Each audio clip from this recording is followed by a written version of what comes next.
let's say you had a company that called you up and said, we need to hire a leader who's really got motivation as a strength. The person's really good at motivating, inspiring, and influencing the staff.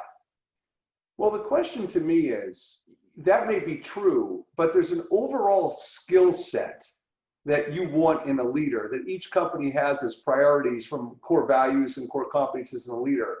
So how do you kind of help companies define what the right skill is? Because all leaders theoretically should be able to motivate and influence, but it's more than that specific skill. So how do you kind of help companies hone in, like not only drill down on what the competencies are, but even as they're writing a job description, like how do you help them do something like that?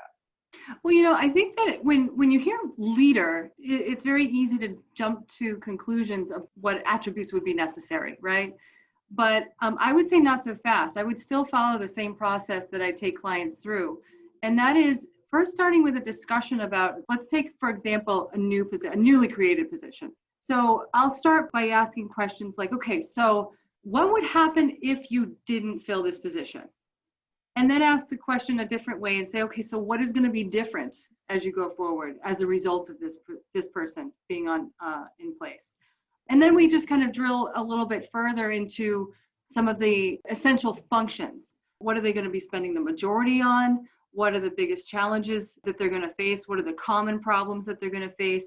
What constitutes failure? What would be the worst thing that could happen if they drop the ball? And just kind of, because all of those questions really flesh out what is essential. Because what I see happens with a lot of job descriptions is I get a laundry list. And people get confused about what someone is accountable to and what someone is responsible for. That's a great point.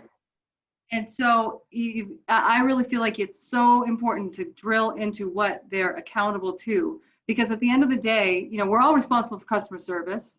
We're all responsible for being fiscally responsible, right? Those things are more surface level, and you can give a little bit on that stuff, because everybody's doing that.